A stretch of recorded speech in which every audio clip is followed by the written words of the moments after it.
Alright, how's it going, everybody? So I just wanted to do a deck tech for my Daxos of Meletis deck. It's actually, I've been playing for 13 years, and I have to say it's probably the most fun deck I've ever built. Like, I'm really enjoying it. I've been playing it for about 3 weeks now, and it's been doing pretty well. So, alright, let's get into it. So, here's a commander, Daxos. Did a little alter to it. I got pretty bored. Figure it's a face sent card. Whatever. If I need to, I'll just get another one. So, Daxos of Meletis. He's a 3-drop 2/2 human soldier. Can't be blocked by creatures power 3 or greater. And whenever he deals combat damage to a player, you exile the top card of that player's library, gain life equal to that card's converted mana cost.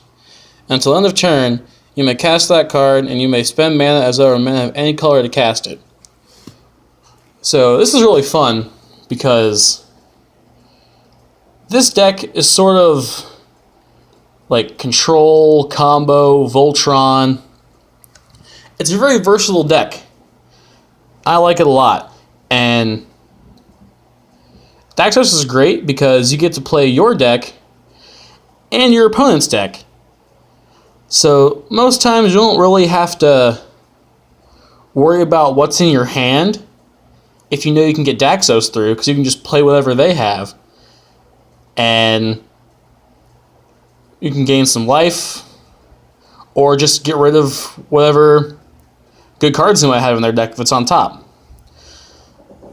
So, this deck isn't fully optimized yet, but it's getting there. So, yeah, like, he's really good. Like, he's fun to use. You don't have to. He's not integral to the deck. You can just use him as, like, kind of harassment. He's a nice, like, target for removal, so it can move away the removal targets for, like, your combo pieces, which we're going to get into now.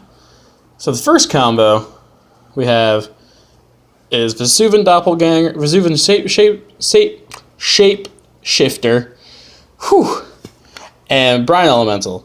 So basically, this combo says your opponents don't have an untap step. Very old combo. It's called Pickles. It's a fun one. I enjoy it. And then, not so much a combo, but more of a synergy. You have Corner Market and Spy Kit. So, Corner Market, players can't play spells or non-basic lands with the same name as a card in play. Spy Kit, equipped creature gets +1/+1 and has all names of non-legendary creature cards in addition to its name. So basically, you equip Spy Kit to any one of your creatures, and with Corner Market, nobody can play any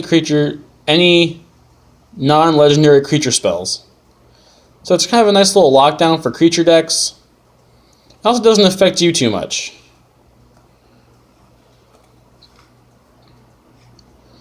Then we have Stuffy Doll and Guilty Conscience.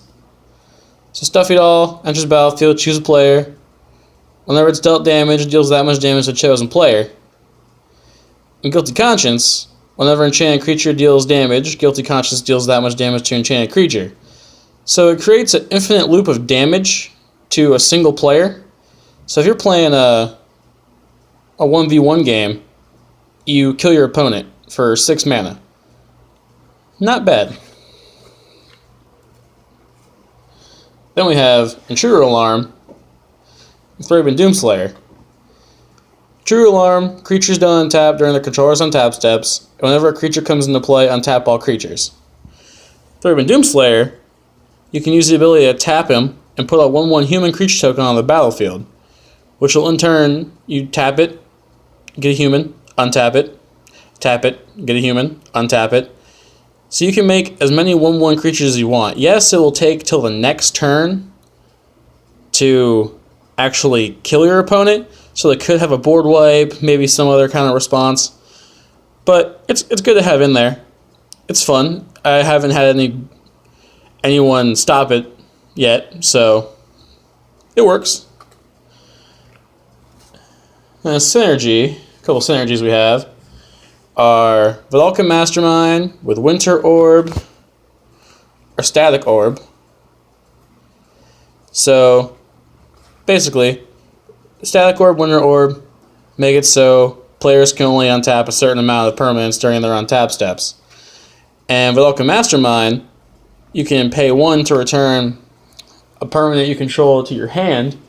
So on your opponent's end step, you'll bounce the Winter Orb or the Static Orb, and you can untap any number of permanents you want. And then you just play either one during your turn, and they're still stuck on a limit of how many they can untap. Another synergy, Forsaken City and Stasis. Forsaken City doesn't untap during your untap step. At the beginning of your upkeep, you may remove a card in your hand from the game. If you do, you untap it, and you can tap it to add 1 mana of any color to your mana pool. Stasis, each player skips his or her untap phase. During your upkeep, you can pay a blue or bury Stasis. So, essentially, you just, at your upkeep, you can discard a card, or remove a card from your hand from the game, so exile a card from your hand, and untap Forsaken City. That way you have the blue available to pay for Stasis. So no one gets an untap step. But you can also pair Stasis with Vidalcan Mastermind, so you can bounce bounce the Stasis at your opponent's end step, so only you get an untap step. They never get an untap step again.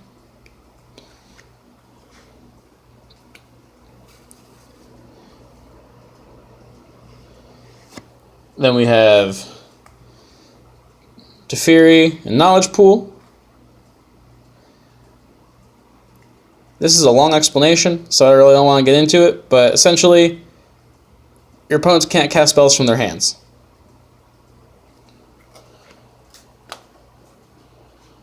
Famished Paladin and Resplendent Mentor. Famished Paladin doesn't untap during your untap step. Whenever you gain life, untap it. And Resplendent Mentor, white creatures you control have tap it and gain 1 life. So you tap it, gain your life, untap it, tap it, gain your life, untap it. Infinite life. I actually got to use this last night and it saved me. I did it about turn 4. That was pretty fun. That's a little synergy here. Decree of Silence and Solemnity. So, Decree of Silence, whenever an opponent plays a spell, counter that spell and put a depletion counter on Decree of Silence. If there are 3 or more depletion counters on Decree of Silence, sacrifice it. That's the part that matters. Don't go worry about the cycling or, yeah. In Solemnity, players can't get counters. Counters can be put on artifacts, creatures, enchantments, or lands. So, Decree of Silence, I cast a spell, you counter it, you put a counter on it. When it has 3 counters, you sacrifice it. Well, it can't get counters, so you'll never have to sacrifice it from the counters. So all your opponent's spells are countered. Unless they have like a Crossing Grip or something with Split Second that can get around it.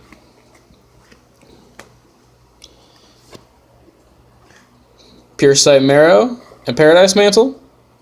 So Puresight Marrow, you can pay a blue or a white and untap it. Look at the top card of your library and remove that card from the game. Paradise Mantle. Equipped creature has tap to add 1 mana of any color to your mana pool. So you can equip Puresight Marrow with Paradise Mantle.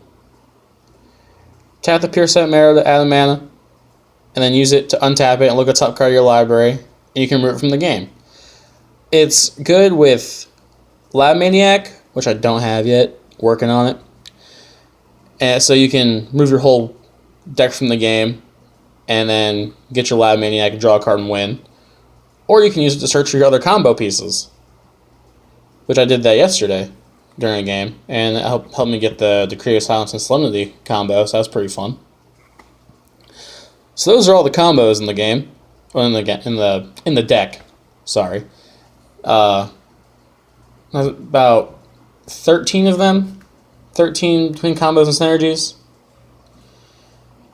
And now we have the Voltron package. Just not much explanation here. Just good enchantments to put on Daxos or various other creatures you have. Maybe you don't have Daxos out, so you're going to put it on something else, which works.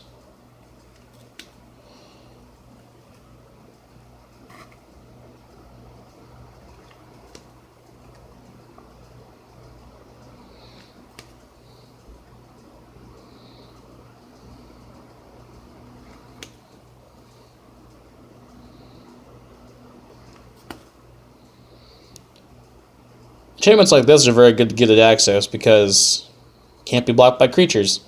So it's easy for them to get through.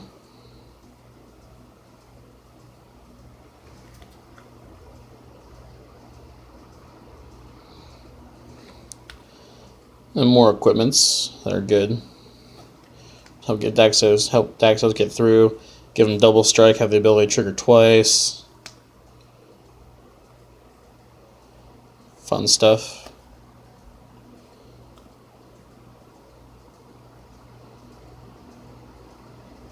So you can play this on Daxos and target him with an enchantment, give him a buff, and do 2 damage as well.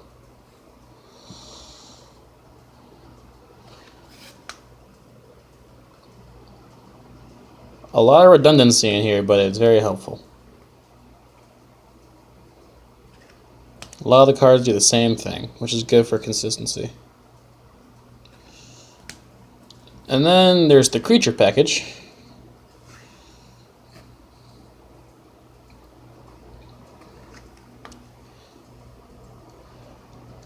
I like to run the creatures that can tap down other creatures, just in case I'm having trouble getting Daxos through, or they have a creature with a good ability. I can just, like a good tap ability, I can just kind of stop that.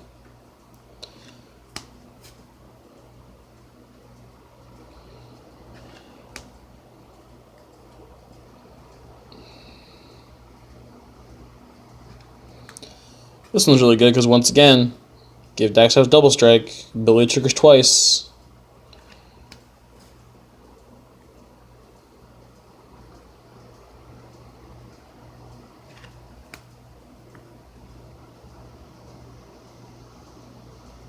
This is one of my favorite blue cards in the game. It's so fun. It just annoys your opponent to no end.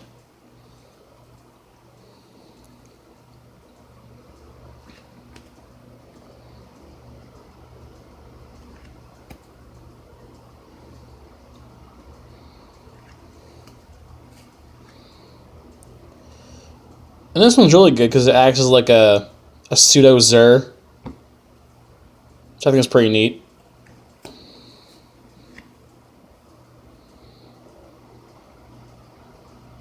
Just the other spells that I have. Excuse me.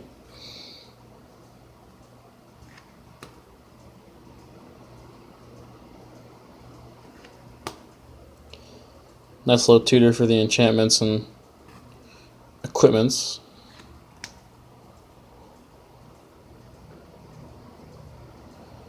Good little Factor Fiction on a stick.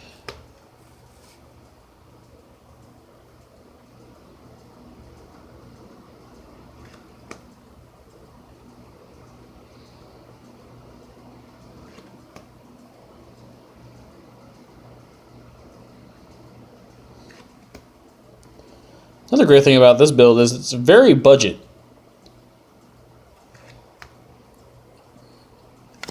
I think the most expensive card in here is Jace Beleren. And there's only a few others that are above like $3. Very budget build. Very fun, very effective. Your opponents might not like you, but it's a good time. And it's also, while it's combo, you're not really just playing solitaire. It's a very interactive deck.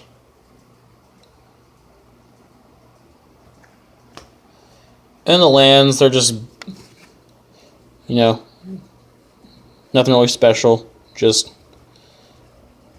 what you would normally see in a 2-color deck.